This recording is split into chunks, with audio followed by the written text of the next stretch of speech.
Roethlisberger will throw to the corner of the end zone, and it will be caught for a touchdown by Marcus Wheaton. 3rd down and 8. Carson Palmer. Touchdown! David Johnson on the catch. Wilson gonna run. Looking for a seam. Diving for the end zone. He's in.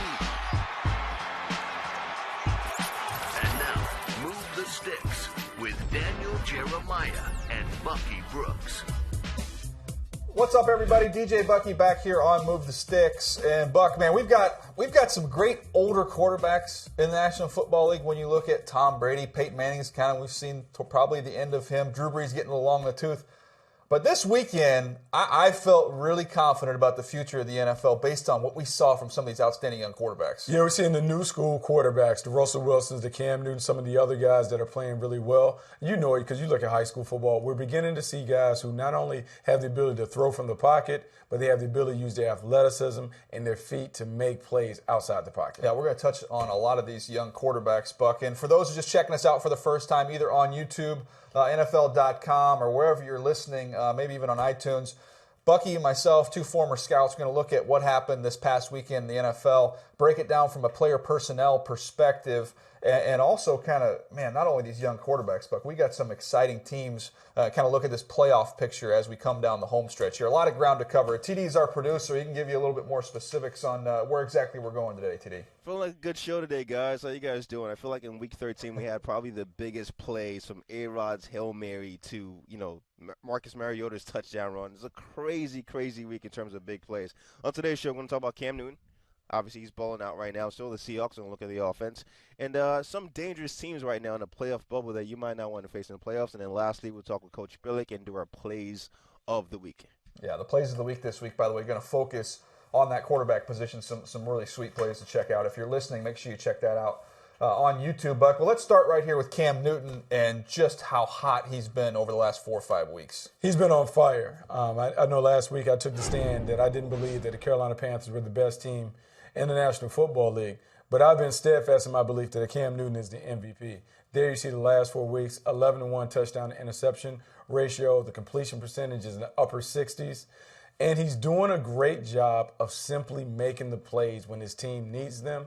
That's what MVPs do, and that is what he's giving the Carolina Panthers. Yeah, he forces you to defend so much of the field because he's going to attack vertically with his arm. You look at this play right here, Buck. I mean, the throw that he made on the long touchdown to Ted Ginn, you're not supposed to be able to do this. When your hips are wide open, pointing to the left, and you uncork one sidearm to the right and drop it in the bucket of Ted Ginn, you don't see that very often. Now, this speaks strictly to his arm talent, his ability to drop the ball. You're talking about a 50, 55-yard pass on the money, throwing across his body without incorporating his legs, speaks to the special kind of passer that he is.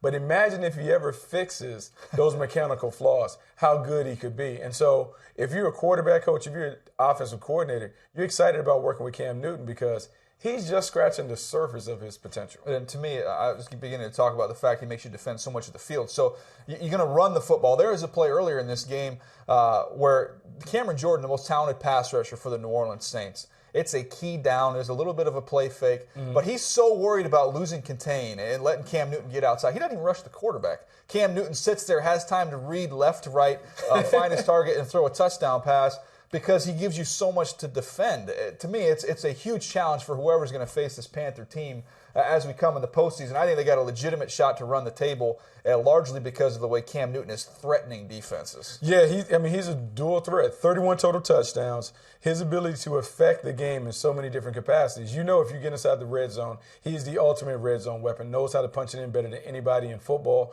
But now we're seeing a guy that is really maturing into a nice pocket passer, throwing the ball on the perimeter. I'm seeing a guy that works through his progressions before he gets the ball out of his hands.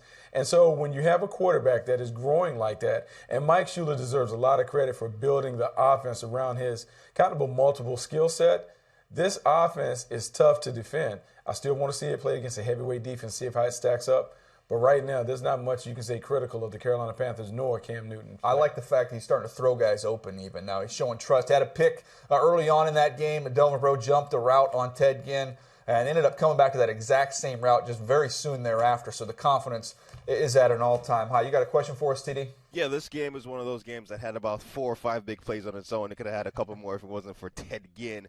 But my question is, you guys know I love to rank him, so let's ask this. Cam Newton is the best quarterback in the NFL today. So where does he rank? Where would he rank? Yeah. In the top quarterbacks. Who you want to go first here, TD? It's your call let's here. do DJ first. Let's go first on this. All right, I'll jump in here. And this is based on what we've seen this year, how these guys are playing at the position solely. I'm not taking anything into the past. I'm not looking into the future. I'm basing what we've seen right now. I still put Tom Brady at number 1.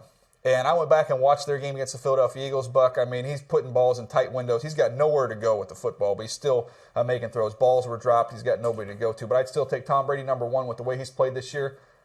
I got Cam Newton number 2, just off what we've seen this year. You referenced the overall touchdowns, Buck.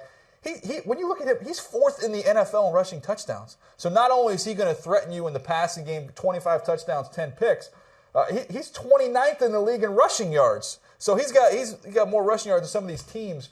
Man, he's just such a threat. I have him number 2. Carson Palmer playing out of his mind. He's been dealing in Arizona with their variety of weapons, number 3. I would have Aaron Rodgers, the big Hail Mary the other day. He'd been, the numbers have kind of come down as teams have taken away those layups that he was getting earlier on in the season. He would come in at 4. And then Ben Roethlisberger, I would have him coming in as my number 5, Buck. I mean, that's an impressive top 5. And I have most of the same names, but I have them in a little bit different order. To me, my top 5 goes Big Ben at number 1, Tom Brady at number 2, Carson Palmer at 3, Aaron Rodgers is 4, and Cam Newton, to me, comes in at 5.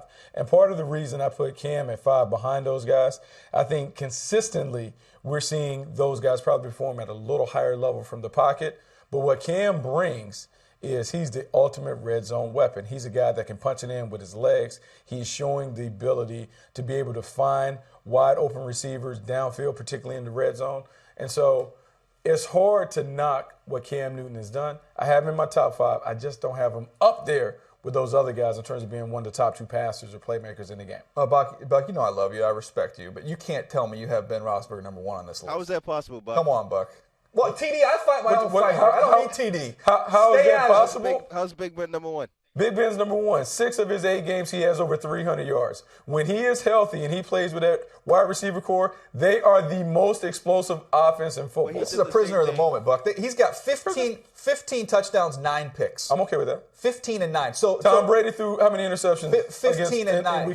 Cam Newton's got 25 and 10. Plus, he's the 4th. Got the 4th most rushing touchdowns in the league. Okay, I'm okay with that. He torched the Indianapolis Colts as he did last year. Threw for a bunch of yards against the Seattle Seahawks. They didn't win that game. You cannot honestly tell me you'd have Ben over Cam. Absolutely, right absolutely. 15 and 9. 15 and 9. I'm confident. Like, look, we saw him throw for almost a half 1,000 against the Legion of Boom, didn't win, but that's fine. And then he comes back against the Indianapolis Colts, lights them up. Now I like Cam Newton, and I love what he's done. But like, he's had 5 touchdowns and 2 performances. One against the New Orleans Saints, who I think they just gave up another touchdown.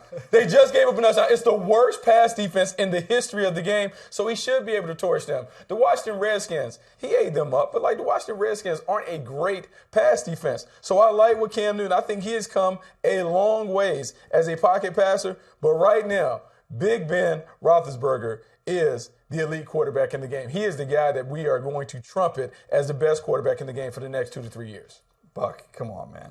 Man, I'm saying, like, and we will see this because I hope they also get into the playoffs because then everyone will have the opportunity. So we're going back. I just want to go through these game logs here real quick.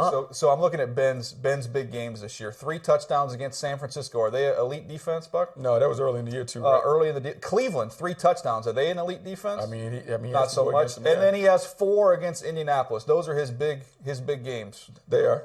I mean, I don't think there's 85 Bears in that mix anywhere. Well, I mean, I just know the Washington Redskins don't have Dexter Manley nor Darrell Green. I can't worry about those guys. I mean, look, and then the New Orleans I'm not a slave to numbers, I think but those numbers don't make that find 11 people in the building at NFL Media's office and put 11 people out there and do a better job of defending the pass.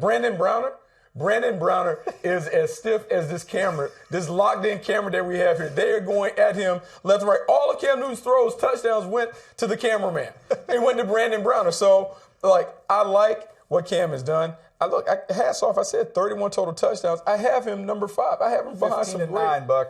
I can't get with you on that one. Cam is 25 and 10. TD, 10 interceptions. First of all, we can agree on one thing.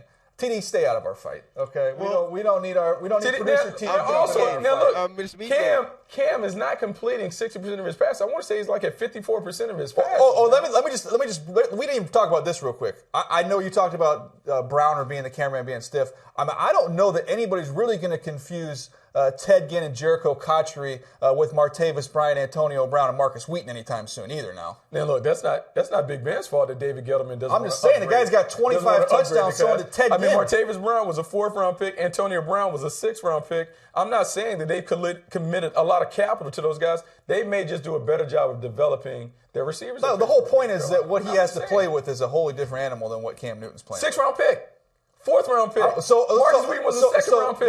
Ted Ginn was number 7 in the draft. Tom Brady was a 6th-round pick. He's number 7 in the draft. He was a 1st-round pick. Tom Brady was a 6th-round pick. I'm talking about if they value is if they hit the market. A top 10 pick. That's a blue chip talent that he's playing with in Ted Ginn. Based on his draft status. Come on. Well, it's based on his draft status. Based on his draft status. Value to me. That's where he was drafted. Forget draft status has nothing to do with it. Value to me is if they're all free agents right now. You tell me what the pool of skill players in Pittsburgh would command as free agents right now versus what the Carolina skill players would command. Those are some good players. It's not even close. Those are some good players. They've been developed really well under Big Ben. Big Ben does a great job on the practice field of developing those guys. And look, Cam has done a great job because what he's being asked to play with, Jericho Cotchery, Ted Ginn Jr., and some of the other guys that they're trotting out there, look, he's done a great job of getting production out of those guys. But in terms of a guy that I can put in my offense, so we did the EXO replay. Cam is a remarkable talent. But in terms of his mechanics and so he's making great plays in spite of not necessarily being a textbook quarterback. And I can appreciate that. But Big Ben is a guy who I said for a long time, from the time he came out, that is who Cam Newton will ascend to be. Big Ben Roethlisberger. This is my last point, and I'm just going to give you a little bit of credit here. It's my last thing I'm going to say. I will give you this. In the Carolina Panthers' losses this year, Cam Newton's really what? Hold up. They don't have any losses. Carolina hasn't lost a game. And they probably won't lose. Interesting. In that division, they won't lose. 16-0, maybe? They won't lose. Yeah. They won't lose. A lot of tough defenses in the NFC South. Good points, guys. Good points. All right, what we got next here? We're talking Seattle Seahawks. My man Russell Wilson is also balling. Yeah, look, Russell Wilson, Buck, when you look at what they've done coming out of that bye, I mean, this is a completely different football team in Seattle. And I think you got to start with Russell Wilson and give him a lion's share of the credit. I know they've figured some things out on defense, but offensively, even the Jimmy Graham injury might end up being a blessing in disguise. When you look at the numbers here before the bye, 4-4. Now you come out of the bye, they're 3-1. You see the points have gone up 14 more points per game, yards, all that stuff. Third down, 52%. So offensively, they're doing their thing. And I do think, going back to Jimmy Graham, him being out of – look, they are just spreading it out now. Wilson's proved to be a capable reserve at the tight end position. We're seeing Doug Baldwin get the rock. Man, Russell Wilson's dealing. He is absolutely on fire. In his last 3 games, 11 touchdowns, no interceptions. He has always been a guy that's taken remarkable care of the football, does a great job distributing the ball to his playmakers. And really what I think happened with the Jimmy Graham deal is, without him being in the mix, it really alleviates some of the pressure on Darrell Bevell to have to force him the ball. Now you're seeing a team that is really just trotting out their offense. They're executing their offense. And I think people are very, very comfortable in their roles. And I can't say enough about Doug Baldwin. Doug Baldwin in the last 3 weeks has absolutely shown up. He is very, very comfortable being the lead horse in that offense.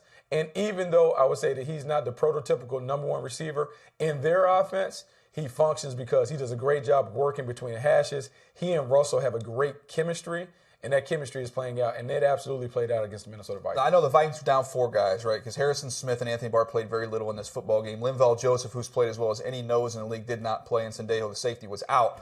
So I want to make sure we acknowledge that. But to me, you talk about Doug Baldwin, they had done a nice job of getting him matched up. We talk about these verticals from the slot all the time on our show, kind of the long touchdown they caught after the long run by Russell Wilson got called back.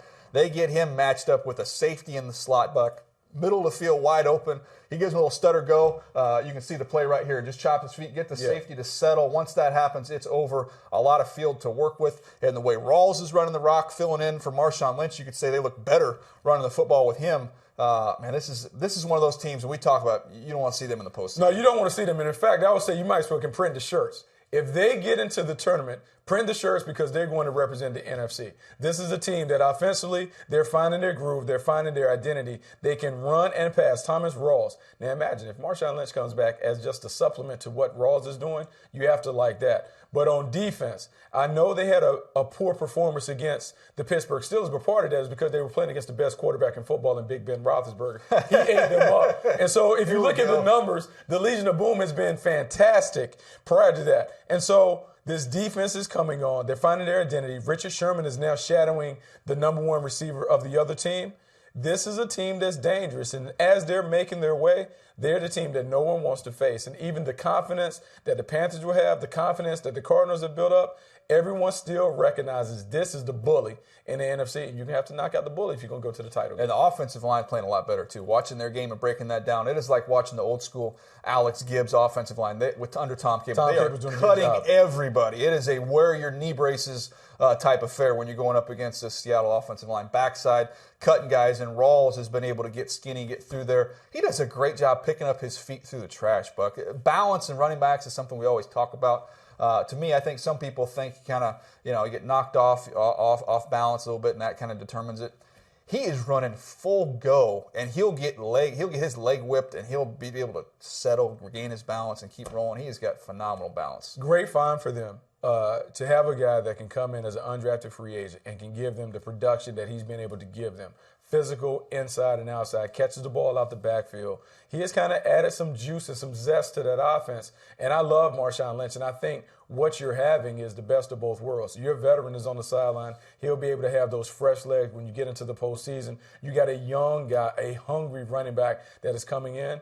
He is adding to the mix. And also, speaking of the young guys, Tyler Lockett. Tyler Lockett showing up, giving them that explosive dynamic down the field with Curse and Baldwin. This team is really playing together, and everyone understands you want to play your best football heading down the stretch. The best December quarterback in the league has been Russell Wilson. I want to say he only has 2 losses in December in his career. That's what you're looking for. Yeah, Cam Newton not far behind him there with those numbers. But the toughness of Tyler Lockett, real quick, the catch he made. He got stroked. Yeah, he is a tough dude. Look, we both agree if they get in a term, this is a team that if you're going to look at it, nobody wants to see. Of any team that's kind of on that bubble, the Seattle Seahawks would be the number one team. If you're already in the playoff field, you want no part of them getting in the tournament. But let's try and identify one team in each conference. Take the Seahawks out of the mix. That team you don't want to see. I'll let you go first here. Let's see. Let's start off with the AFC. Buck, who's the team you don't want in the tournament if you're going to be in there? I'm going to go with the team that drafted me, the Buffalo Bills. The Buffalo Bills are a team that is dangerous because I think they have a bunch of key components that could allow them to have a long, sustained playoff run. One, Tyrod Taylor is playing absolutely outstanding. Passer rating of over 100, 104.3. In his last 6 games, 11 total touchdowns, no interceptions. And when he has the luxury of playing with Shady McCoy and Sammy Watkins, the Buffalo Bills offense is explosive as any in the National Football League. Sammy Watkins has gone over the 100-yard mark in back-to-back games. Shady McCoy is beginning to show up and show people why he's a special player. Has over 10,000 yards from scrimmage in his career. I'm loving what I'm seeing from this offense. And anytime you deal with the Bills in a Rex Ryan defense in a one-and-done situation, it can be problematic for your quarterback. I like what they're bringing to the table. They got a tough road and to navigate in terms of getting into playoffs, but if they get into playoffs, they could be a headache for any team. You know who they kind of feel like a little bit to me is those young Mike Vick Falcon teams. I remember they went into Green Bay, I believe, right? Green Bay never loses at home in the postseason. But, man, you're just one run away with Tyrod Taylor. That's a challenge in a winner-take-all, one-game scenario to have a mobile quarterback, plus the big play capabilities, plus a defensive line that can heat up your quarterback and generate some turnovers. I agree that's a dangerous team. But to me, I would still go Pittsburgh Steelers. It looks like Cincinnati Bengals are going to win that division. But, man, hosting a playoff game round 1, and you got to deal with Ben Roethlisberger, all these wide receivers coming into town. The defense doesn't really scare me, but you know you're probably going to find yourself in a shootout. That is, to me, that's the most dangerous bubble team in the AFC. Oh, I agree with you because I told you it's quarterback. If we talk about a quarterback-driven league and the guy just dropping bombs, every time we look at the highlights, he's dropping it in. Ben Roethlisberger being able to throw it, but this guy, D'Angelo Williams, the veteran, has come in and replaced Le'Veon Bell. He's not Le'Veon Bell, but he certainly added enough balance where you now can dictate the terms to the defense. And look, that wide receiver core is as explosive as any in football. Martavis Bryant has played 17 games and has 15 touchdowns. Antonio Bryant is just dominating on the outside. and Marcus Wheaton is that X factor, 3 wide receivers that can really win one-on-one matchups. It's tough to find a defensive backfield that can match up with those guys. The problem is I don't know if they're going to be able to cover anybody on the other side. So you know that's going to be the challenge. That's why we go for 2. That's why you go for 2. Go for 2 every time. You go for 2, treat it like it's flag football. If you get the 2, they're going to end up winning. That's what Mike Tomlin's been doing. All right, let's switch over here to the NFC. I'll lead us off here for a team that I don't think people want to see because of the matchup problem they could pose, and that's the Tampa Bay Buccaneers, Buck. And Jameis Winston has been outstanding, but to me it's the weapons that they have on the outside, the size. You finally get to see this football team for the first time with Vincent Jackson, Mike Evans, and Austin Seferian-Jenkins. They can play tall ball over the top of people, and to me that makes them a very dangerous matchup. But then when you look on the defensive side of the ball, if he can be out on the field, I know he's appealing to suspension right now, but Quan Alexander, the way he's playing next to Levante David, they've got playmakers that can get the ball back to your offense. Gerald McCoy hadn't even been out there. So to me, this team sitting at 6-6, this is a dangerous team. Very dangerous team. I like their schedule. That's going to give them an opportunity to get into the tournament. And with Jameis Winston and that big basketball-like wide receiver core, he can throw it up and allow his playmakers to really dominate and win those 50-50 balls. And then it's the unsung contributions of the run game. Doug Martin is a guy that is playing really well. Charles Sims is also giving them some catching the ball out of the backfield. Catching the ball out of the backfield, being a dynamic runner. And that defense, because that defense can be a play with a lead defense. If they can score enough points on offense to allow them to sit back and play cover 2 and read the eyes of the quarterback, we're seeing it. But it's that guy. That guy is legitimate. Jameis Winston, leading the clubhouse, a guy who is an ultimate winner. He understands how to win on the big stage. You have to like their chances if he gets in the postseason. Yeah, and we're going to get into these 2 rookie quarterbacks here in a minute, Buck, but your bubble team that would be a dangerous one in the NFC is who? Dangerous one would be the Minnesota Vikings, and I know they're coming off a poor performance against the Seattle Seahawks, but when I look at teams that can go a long way in the postseason, they have to be constructed to play the right way, meaning they can run the ball. Adrian Peterson, you can't argue what he brings to the table. Didn't give him enough touches in that football game. Oh, you got to give him more touches. Seattle. Like, he needs to have 23 to 25 touches to set the tone.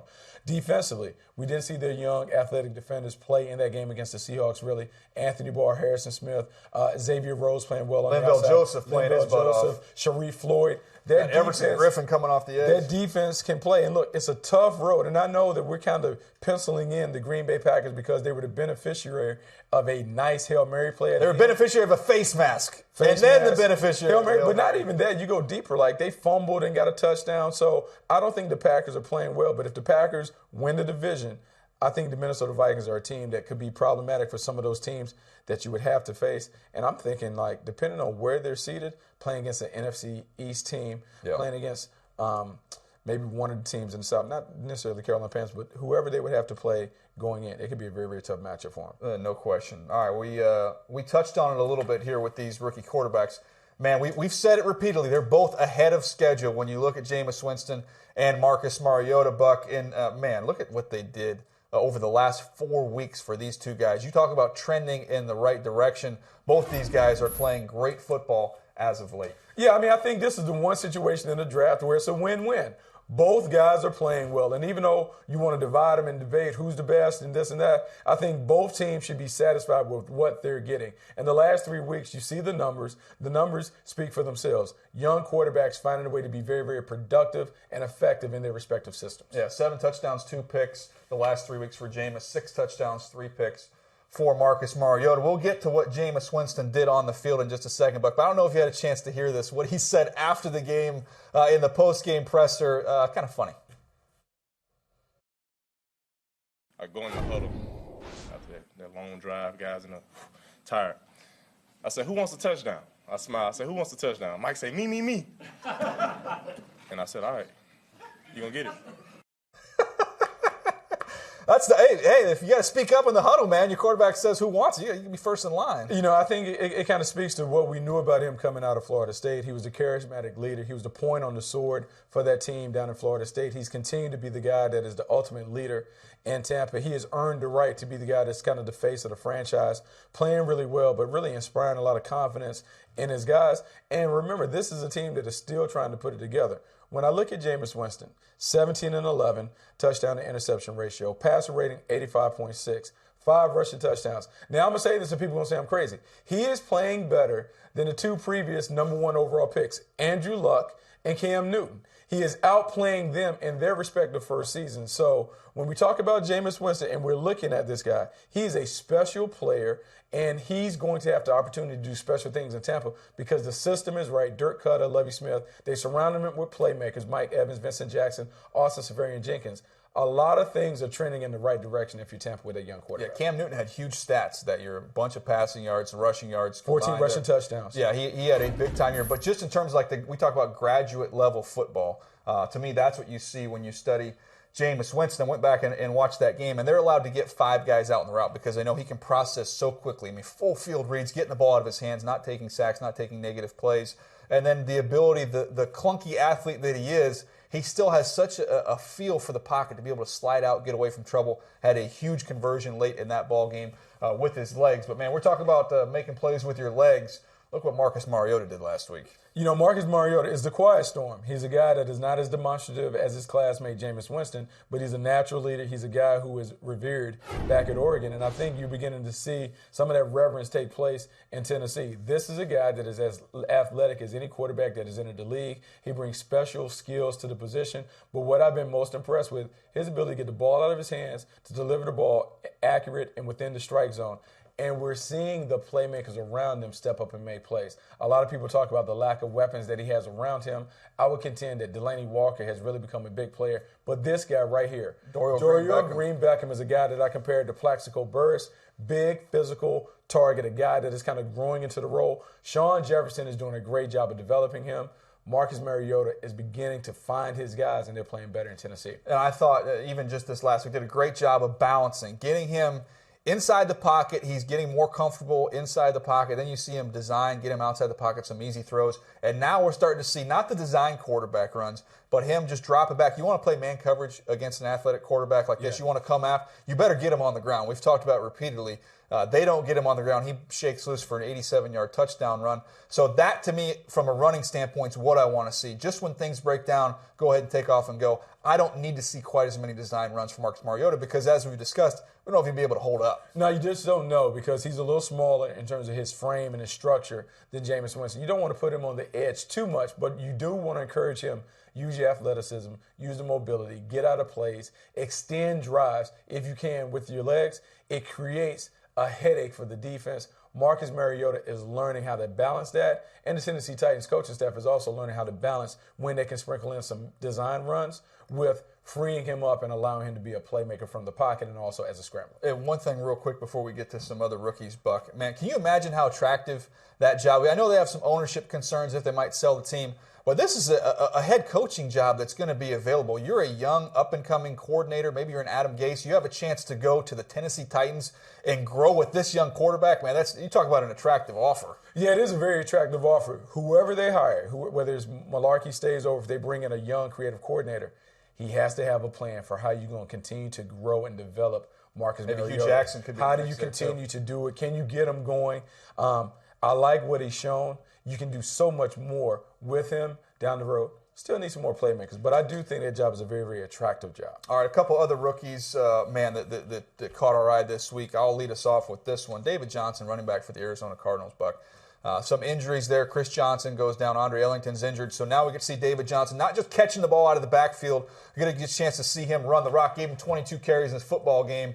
You see the passing touchdown right here. But, man, Buck, he runs hard. He's physical. He finishes runs. I thought he had an outstanding game against the Rams team. We don't even talk about the Rams. We've already put them in the coffin already, Buck. But, man, I think David Johnson, they got a gem here out of Northern Iowa. Nice find for them. Getting a player like this in the 5th round, a guy who's a wide receiver that converted back to running back, but still has those receiving skills, those ball skills, the route running ability to be a factor in the passing game. And he's big, meaning you can bring him in between the tackles. You can do some of those things. When you look about a pro-style NFL running back, you want them to be a 3-down back. They can run it, they can catch it, they can also block and pass protection. David Johnson can do all those things. How about a comparison for him? Because this is the one that comes to mind when I watch him, Matt Forte. That is a nice comparison. Big guys, athletic, great route runners. You talked about him at Northern Iowa. There was a game he caught like 12 balls, and you could see him run wide receiver routes in that offense. Nice but to me, that's who he reminds me of. And you think about the success that Matt Forte has had over his 8-year career, being a guy that can give you a lot of different contributions. It can kind of be that total yards from scrimmage guy, a guy that can get you 150 yards, maybe 75 or so, rushing 75, receiving. You have to like that. All right, who else you got here, Buck? Rookies that jumped out to you, maybe one on the defensive side of the ball. We always continue to talk about this guy, Marcus Peters for the Kansas City Chiefs. Got another one. Andy Reid has done a great job of getting a young guy on the field, and he surrounded him by really good coaches in the back end. Al Harris, Hall of Famer Emmett Thomas, those guys have done a great job of helping him develop quickly as a rookie. 5 interceptions, doing a great job of playing the ball. And what I saw was a guy who is feisty, competitive, technically sound. He will tackle, and he can do a variety of things in coverage. It allows you to deploy a lot of different techniques. The Kansas City Chiefs got a really, really good player. And the Chiefs are rolling. That's a team playing as well as anybody right now, especially on the defensive side of the ball, creating turnovers, creating points for their offense. All right, Buck, that's about time as we do each and every week. It's our favorite time. It's time to bring in our head coach, Brian Billick.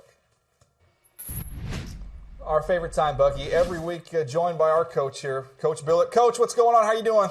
I am doing great. We gotta jump into your tweets as we do always, but this first one is not a one-tweeter. This is kind of like a three-banger here. We got 3 different tweets, and I want to get your response because this had us laughing over the weekend here. Take a look at what we have here. This is the first one. Austin Davis clock management skills are awful in back-to-back weeks. Seriously, how are you that unaware of the situation? Then somebody fires back at him. It comes down to coaching, Brian. You should know firsthand that's why you're not coaching anymore. Ooh.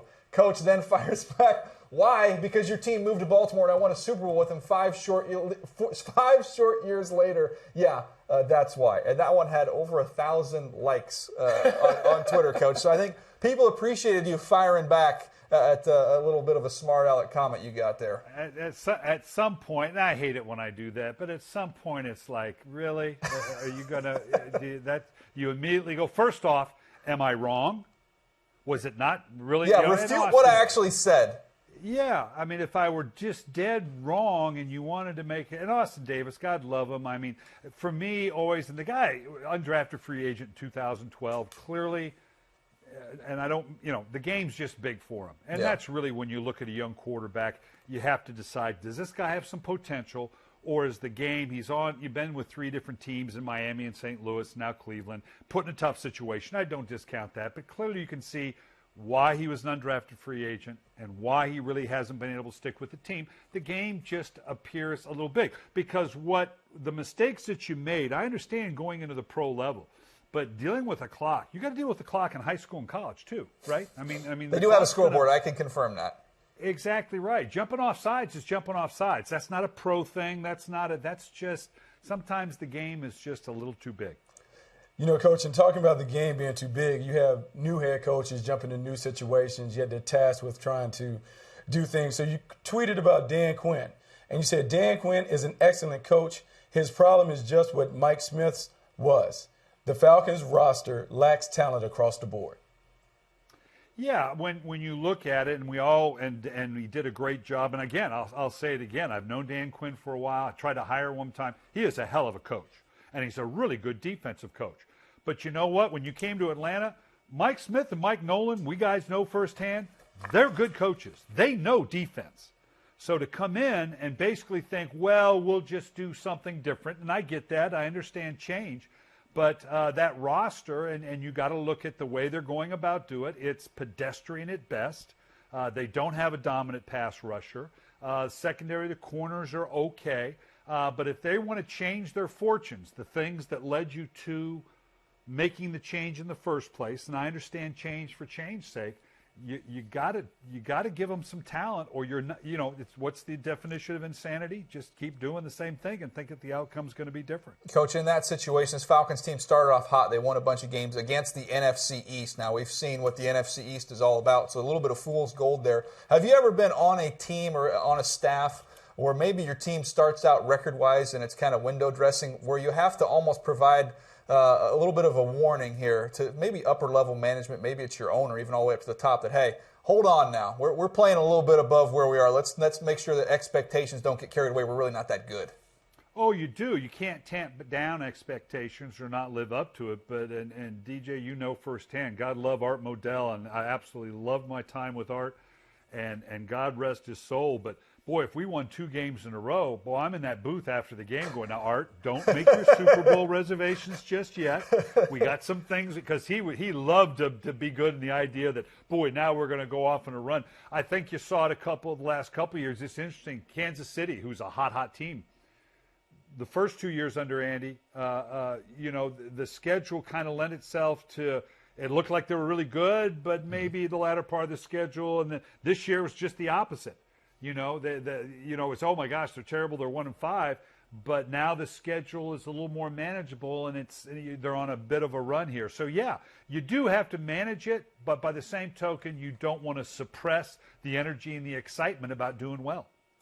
Coach, one of your former coaches, Mike Pettine, has a situation with Johnny Manziel, and so Johnny Manziel is reinstated as a starter.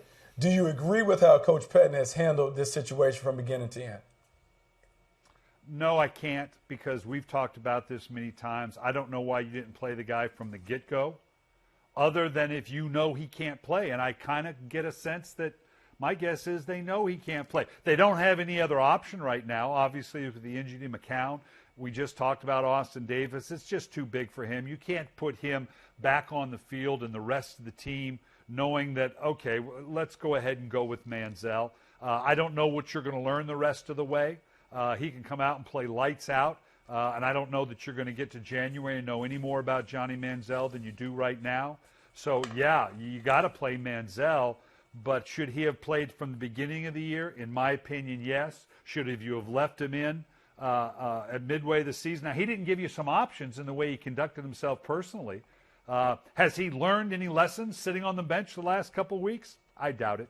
Coach, this is out of left field. I'm going to hit you with this question. It's a tough one here. But I know we're a little bit away from the draft now. But when you look at this Cleveland Browns team, which is going to have the first overall pick as it stands right now, with as much disarray as this organization has been in over the last decade plus, with the lack of talent they have on that team, we've seen in years past where, with Eli Manning said, I'm not going to play for San Diego. Could you envision in your crystal ball maybe one of these quarterbacks saying either I'm going to go back to school or maybe we might even see something to try and stay away from that situation the way it's currently presented? That's an option. That's a pretty bold option. And I don't, DJ, you'll know better. I haven't really wrapped my head around what the quarterbacking class is. That looks like the guy at Memphis and obviously Cook and some others look like they may have some potential. I don't know. You tell me. I don't know. Is there a cod lock guarantee? Yeah, I mean, there's not a lock. There's not a lock, but I mean, some of these kids have tough decisions to make, and it would seem that this is a Cleveland organization that's going to be going quarterback number one. I just think it'll be interesting to see if that's a discussion that at least internally takes place in the camp of some of these kids have to make these decisions. Yeah, I would agree from the standpoint if there were that guaranteed Andrew Luck type guy, you might want to think long and hard about that kind of ploy. If you're one of these other guys that it's iffy and now you just get a chance to be the number one overall pick, I don't know how you bypass that. And we know the fortunes can change quickly. So that's a lot to say, well, no, I absolutely won't go to Cleveland. I think the harder sell is for a coach and general manager to go to management and go to the fans and say, this time we're going to get it right. Yeah. Now, the sheer odds would say, okay, yeah, whatever you do, don't take anybody at the 22nd pick. You know you can't do that. We won't see that again, Coach. We don't know who's going to be making that pick for the Cleveland Browns or who's going to be coaching that football team. Yeah, that's a tough one to sell. All those things will be answered here soon. Well, that's Coach Billick. And, Coach, again, you had another great article coming out this week on NFL.com. This week, you're talking about the toughest coaching situation, so an interesting tackle for you to tackle there, topic for you. I appreciate you joining us each and every week, Coach. All right, guys. All right, that's Brian Billick. Always brings it, Buck, and that leads us right into what are our Move the Six plays of the week. How about that? This year we're focusing on quarterback runs for our plays of the week. Mobile QB is kind of the theme of the weekend. Dual threat quarterbacks are taking over the league, so you love to see these guys in action.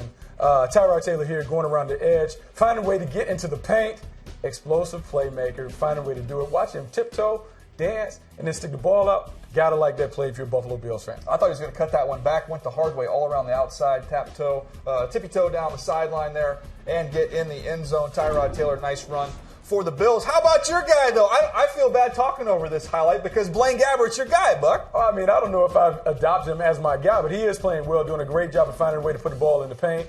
Look, you don't see the athleticism much because you don't expect Blaine Gabbert to take off, but he's a good athlete. He's a guy that's playing really, really well. San Francisco may have found their answer at quarterback. And that Chicago Bears defense is slow. Not a lot of players on that side of the ball. But I'll tell you what, this guy we're used to seeing make plays with the legs, and that's Russell Wilson. Make people miss, wheel out, get out of trouble. I'll get a little extra yardage down the sideline and wisely kind of go out of bounds, avoid a big hit. You see one more run from him here. This is a little shimmy, a little shake, and we're in the end zone. You got to like that. Back in Minnesota, it has him remind the Vikings fans of an old Fran Tarkenton doing it way, way back when the Purple people maybe even Randall Cunningham a little bit more recent. All right, next one, Buck. What was the next quarterback run that had you? Jameis Winston. Look, he's a guy who's kind of a clunky athlete, as you talked about. I kind of call it herky-jerky. Finds a way to get out of the pocket, 20-yard run. Not down.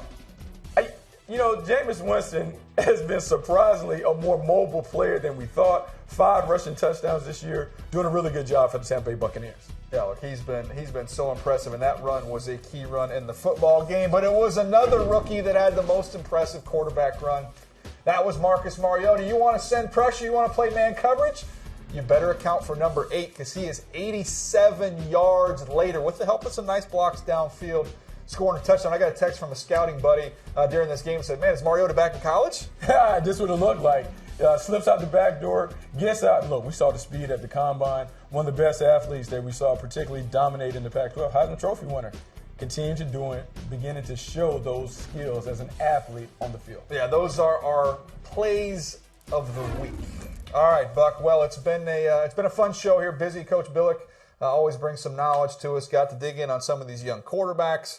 Got to look at some of these playoff contenders. If you're listening to us right now, make sure you check out the videos on YouTube or NFL.com. You can see the plays we were talking over there at the end. And go to YouTube. Give us a thumbs up, I believe is the way TD likes to describe that. And give us some feedback as well on iTunes. This is the Move the Sticks podcast. Daniel Jeremiah, Bucky Brooks with you each and every week here. Appreciate you checking us out. We'll see you soon. Thanks for downloading Move the Sticks with Daniel Jeremiah and Bucky Brooks. For more, go to NFL.com/podcasts.